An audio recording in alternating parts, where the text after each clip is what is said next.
Bonsoir à tous, ou devrais-je dire bonjour. Pion, pion, pion. On va se demander, mais qu'est-ce qui se passe ici? Qu'est-ce qui se passe ici?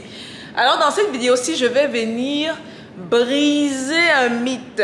Oui, je vais à l'encontre des gourous financiers tels que Tony Robbins et certaines autres personnes, mais c'est l'histoire de ma vie, les gars, ok?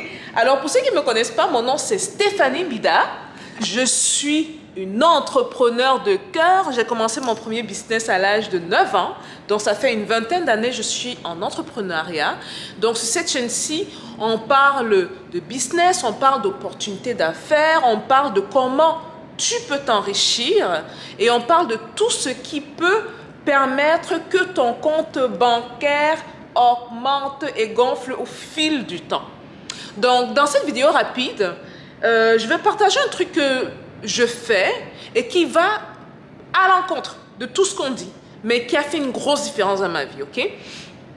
Alors, une des choses que souvent les gourous financiers vous demandent de faire au niveau de vos finances, ils vont vous dire que, écoutez, ce que vous devez faire si vous voulez être riche rapidement, c'est de baisser vos dépenses. Une manière de baisser vos dépenses, c'est de vous demander de changer, de quitter l'appartement luxueux et cher que vous avez et d'aller vous trouver un autre appartement sûrement d'un quartier éloigné qui ne va pas vous revenir à grand chose, où vous n'allez pas payer beaucoup d'argent.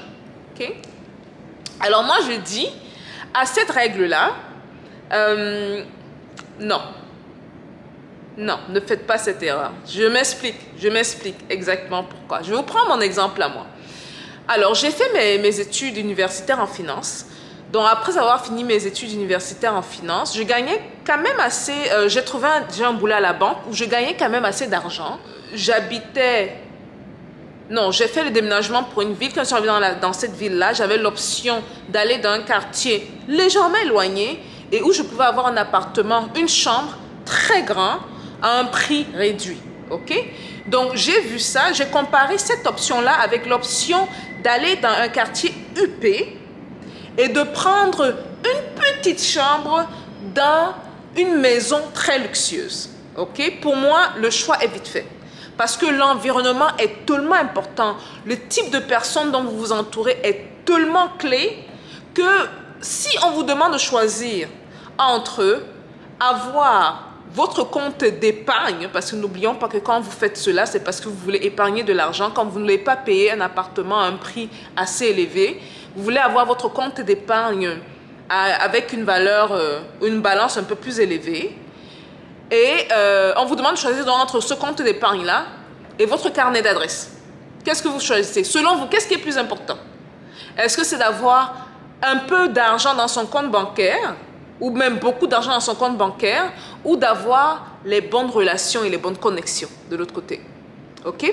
Parce que dans une de mes vidéos, je vous parlais justement de l'importance de bien s'entourer, mais on s'entoure également bien en habitant où ces personnes bien sont, comme là où on est. J'ai eu affaire à la rencontre d'un homme qui a eu un impact quand même sur mes finances par rapport à la philosophie, la manière dont je gérais mes finances à l'époque. Donc, je le rencontre dans le quartier huppé où je vais vivre quand je travaille à la banque. Mais maintenant, je me suis dit, parce que moi, ma stratégie était très simple. Je veux un zip code que les gens peuvent trust, que les gens peuvent avoir confiance. Vous voyez, souvent, quand vous arrivez dans certaines villes, dans certains endroits, il y a certains zip codes. Mais pour moi, c'était... il n'y a même pas de choix à faire. Vous me demandez, écoutez, est-ce que tu préfères avoir un compte bancaire légèrement gonflé ou un carnet d'adresse très intéressant? Je vais avec le carnet d'adresse parce que je sais que si j'ai le carnet d'adresse et j'ai les relations, c'est juste une question de temps avant que mon compte bancaire augmente. Mais quand je dis carnet d'adresse, je vous parle vraiment de l'environnement dans lequel vous allez, ok? Mais par contre, ne vous foirez pas, ok? Ne sortez pas l'argent que vous n'avez pas.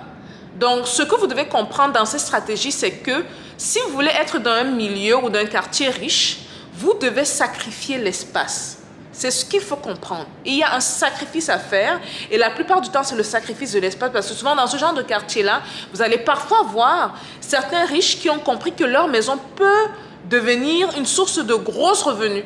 Donc, eux, ce qu'ils vont faire, c'est qu'ils vont transformer leur maison ou leur sous-sol, dépendamment de chaque propriétaire, en appartement, où ils vont mettre plusieurs chambres et ils vont sous-louer des chambres. Donc, c'est à vous d'aller chercher souvent dans ce genre de quartier et d'aller voir, OK, je vais dans un quartier bien parce que je vais être entouré de personnes bien et je veux faire du networking, hein, parce que ce n'est pas juste une question de dire que vous allez vivre, il faut faire du networking. Oui, vous aurez le zip code ou vous aurez le code postal de ces quartiers-là sur votre résumé ou sur votre carte de votre pièce d'identité. Mais est-ce que c'est juste pour entrer à la maison et ne rien faire? Ça n'a rien à voir. Moi, la manière dont j'ai rencontré mon mentor, celui qui a quand même eu un assez bon impact sur mes finances, c'est en rentrant du travail, parce que souvent ce que je faisais, c'est que quand je rentrais du travail à la banque, je faisais beaucoup de jogging à l'époque. Donc je rentrais, je faisais du jogging autour de 19 à 20 heures et parfois je jouais au tennis également. Donc ça m'a permis de me rapprocher de certaines personnes et c'est comme ça que j'ai fait sa connaissance. C'était devenu mon deuxième papa et il s'était approché de moi pour me dire mais je vous remarque souvent, vous faites beaucoup de jogging et vous êtes très consistante dans le temps dans lequel vous faites du genre entre 18h30 et 19h, je vous vois passer tout le temps. Et c'est comme ça qu'on a pris on s'est mis à causer. Il m'a demandé je suis d'où, je suis originaire du Cameroun. On s'est mis à parler et de fil en aiguille, il est devenu mon mentor.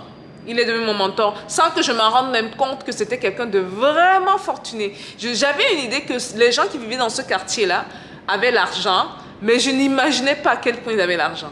Vraiment pas à quel point ils avaient l'argent. Un des trucs qui m'a inculqué, c'était vraiment l'obsession d'avoir un minimum de 10 sources de revenus. Minimum. Et c'était un truc qui m'avait marqué parce que j'étais du genre, mais la seule source de revenus, les seules sources de revenus que j'avais à l'époque, c'était mon travail et un petit truc que je faisais de côté. Donc j'étais du genre, mais 10 sources, mais purée. J'étais à 2 sources de revenus, j'étais déjà assez fière de moi. Là, après, je me suis rendu compte que, gars, t'es même pas à côté, hein, il y a encore beaucoup de travail. Mais ça n'aurait pas été possible si je ne m'étais pas obstinée à aller vivre dans un quartier huppé, mais tout en sachant que, à cause des finances, parce que je ne voulais pas non plus dépenser une fortune, je vais chercher l'option où je n'ai pas besoin de dépenser énormément d'argent pour rester dans ce genre de quartier-là.